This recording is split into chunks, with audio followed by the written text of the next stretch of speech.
Marvin, I'll let you drink. Yeah, go. Marvin, first of all, say congratulations on your win, mate. What a great fight that was. And there's been a few fight of the night contenders tonight, and I think that's definitely up there with it. So, what are you going to spend your 50 grand on? I don't know, maybe buying a new car to my mom. First time coming out here and watching me. And I was like, I'm going to win for you, Mom. And I'm just happy she came out. But I don't know, yeah. Maybe definitely, but with 50 G's I can get more than a car. So we'll see, though. I don't know. I don't really have like a go-to thing. So when the fight was going on, how did you rate your own performance? And how did you feel in there?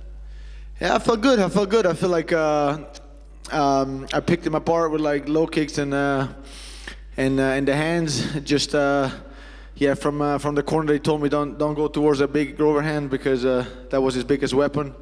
He kind of got me a little bit in the first round, but I ain't gonna go anywhere. Like you're not gonna get me out of there, man. Like by now people probably know that. Like you can hurt me, you can fucking do whatever you want, but you're not gonna get me out of there, especially in front of my mom. So I just took it and I kept going and kept doing my fight, and I knew I was the better fighter, so I had to do some very big mistake to lose the fight. But at the same time, he's a worthy opponent, and he was very motivated. And even though I kept telling myself, like, don't think because you're the better fighter to expect an easy fight, because I knew that wasn't going to be the case. So yeah, I just went out there, did my thing, and got the win. Yeah, fantastic. And going in a lot in this guy's gym, a lot of the guys won't spar with him because of how hard he hits. How hard does he hit? Listen, I fought like 230 pound Costa. Like it hits hard, but I've seen worse. And I don't know about that, to be honest. If they don't spar him, like I sparred him before. Like it's not. I mean, it hits hard for sure. He got a good overhand, like for sure. But I've seen worse. That's what we love about you as well. You never take there's never an easy fight, but you always take the hardest fight possible. Like look at your last 4 or 5 fights, Yeah, you're right, man. Like I mean, sometimes I could be a little bit, like I don't know. That's just like I don't know. I kind of want to go through the best of my opponent to then come out on top. Like I gotta be a bit more. I gotta develop a little bit more of like smartness in my fights. Like I kind of like go where they're best at, and then I still want to beat them. Like it's more of an ego thing, but it's not smart in fighting. But yeah, I mean, I'm winning, so it's okay. I mean, I'm back in the win column right now. Yeah, so. But definitely, that's something I got to work on. I agree with you on that. Congratulations, man. Marvin, Thank you. Obviously, on your road to another title shot, do you feel that you'd have to rectify that performance against Robert Whittaker on the way to getting another title shot? Do you think that's within your sights of rematch? Listen, I would like to say yes, but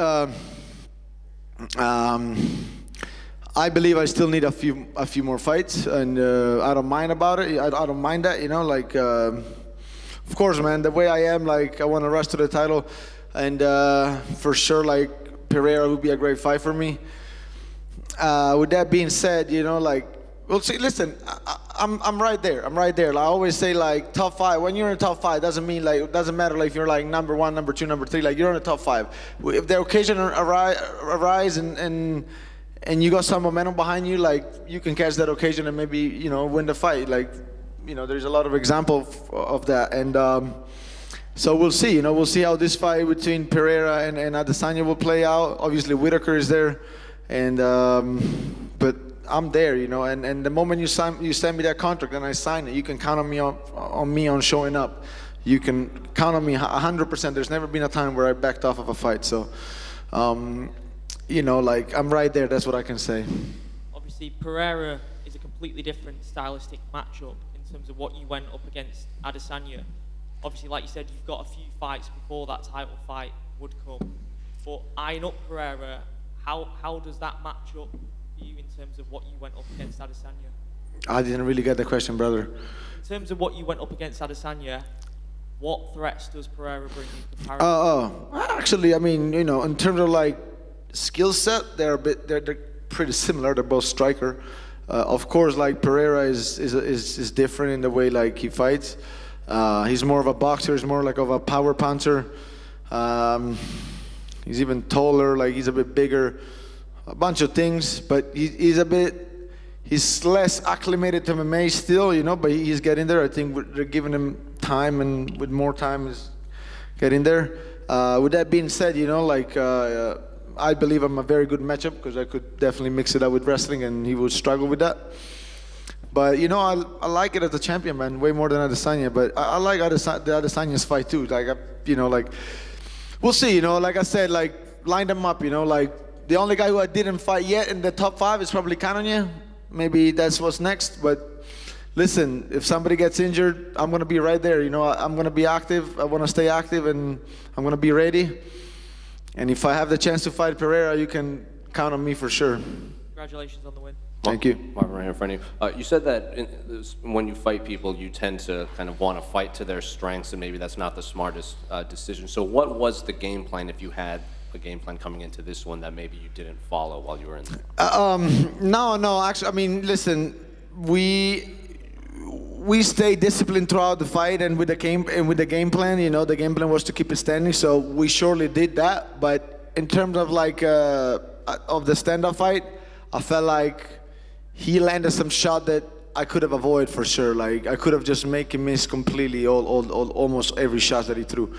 And but listen, it's a fight, you know. Like it's you know, like you gotta be ready to take what you give sometimes. So I'm definitely ready of that. And yeah, he just landed some overhand that I shouldn't have been taking. That's it really. But I can take it, and that's it. I mean, kept going forward, kept doing my fight, and you know, like won it like clearly in my eyes. That was going to be my next question. It was obviously a very close fight. You won a unanimous decision, but there is debate online, though, like over who won. So you were confident when the fight was over. Yeah, because well, first thing I asked my corners, but you know, because sometimes you can get it mixed, but like, yeah, I felt like I was landing a lot. Like, I mean, with the low kicks and like with the kicks and also like jabs, and then every time it was coming in, like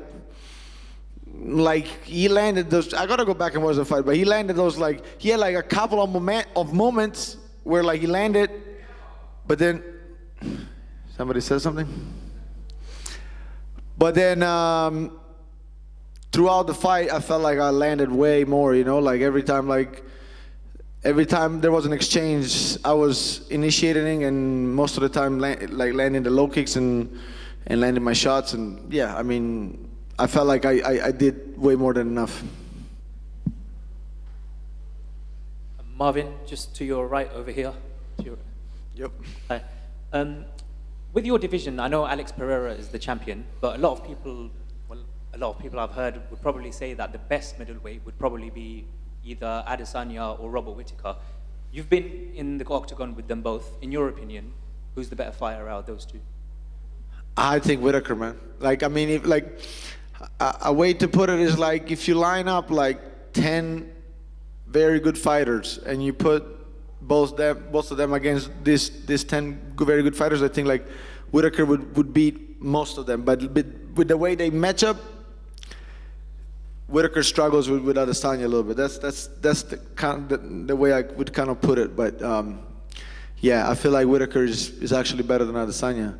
But again, sometimes like matchups makes fights, you know. So I mean, they're both great fighters, man, at the end of the day. But I think Whittaker is more complete, and the style that he brings it's even more solid, I'd say, than Adesanya. And I know, obviously, you used to live in London. You used to train at Shoot Fighters, I think. Absolutely, yeah. How has it been coming back to London and just enjoying the London experience the past week or so? No, it was nice. I mean, listen, I'm probably going to stay one more day tomorrow to just walk around a little bit because, to be honest, these few days I didn't even have the time to even look around London. But yeah, man, I mean, I just feels good, you know, after almost 10 years, like coming back to London, catching up with some of my old teammates. Actually, shout out to Michael Shipman. He came and helped me in the hotel to train. And yeah, man, I mean, it feels good, you know, like London is kind of my second home. Like I used to hate to live in London because I was broke like pretty bad, you know, back in the days. But you know, it made me be so still a lot of good memories. Just one final one from me, Marvin. I think we're going to see a few more European shows in the UFC. How much would it mean to you to potentially headline a card in Italy? Oh, absolutely, man. It would be amazing. I told Dana right there in the back, I'm like, listen, we got to make it happen in Italy, man. It's a dream of mine, you know, like, yeah, we got to make it happen at one point. And it would be amazing. I'm going to try to be on Dana's ass and ask him, like, to make it happen more and more and more. Every time I see him, I'll try to tell him. Thank you, congratulations. Of course. Marvin, just over here. Apologies if you've answered this already, but in the media day you said you were interested in a fight with Jared Cannonier. Is that still a possibility? I said that's the only guy who I haven't fought in the top 5, basically, of some, like, on that have been there for a while in the top 5. So eventually, I believe, like, you know, he's definitely a worthy opponent. He's definitely a solid guy, and down the road, you know, who knows? I mean, you know, guys, I'm not too hard to please in terms of fight. So, yeah, I mean, definitely. I mean, listen, the goal remains the title, and I'm so happy I'm back on the win column. So happy I established myself in the top 5, and I'm right there. And whoever comes next, just bring it. You can make, like, you can for sure count on me on being there. Mr. Vettori, how's that lip of yours doing after the? Oh, that was the best shot of the, like, that was his best shot probably. That was like the headbutt that, you know, like, yeah, he came in with that head really low. Do you think that this streak of bad luck is now finished for you? There was many times that your competitors, your rivals, were not getting the weight correctly. And Yeah, I thought in the beginning you were saying that, like, you know, almost all my fight. Yeah, also that, and also all my fights, somebody either headbutt me or like eye poke me, but, you know, whatever, you know, it's a fight. But yeah, I mean, no, with Whittaker it was pretty smooth, you know. Whenever you talk about high-level professionists, like they'll, you know, like with Adesanya was good too. I mean, before the fight, in the fight, he kicked me in the balls, eye poked me. But I mean, yeah, I don't know, man. Like, no matter what, like, I'll do me, and I'm sure, like, it'll be good, you know. What about the nose? Is it broken? No, definitely not broken, man. I don't break things. Like, things on I never break bones. I'm made of something else. Probably a little cut. They didn't even stitch me up. Right in the back, there was the doctor, like, he always stitched me up. I'm like, you know, like, you stitched me up so good, I almost feel bad I don't have any cut. I don't know if you know, but you have a lot of fights in Bulgaria, so congratulations from all your... Thank you, man. Thank you. Listen, Europe, let's go, you know. Thank you. Hey, I just want to say, like, I give a shout out to my friend. Like, he got into a coma like a while ago, like after a sparring session. Daniele, riprenditi, dai, che ti aspettiamo. Ciao, caro. Ciao. Thank you.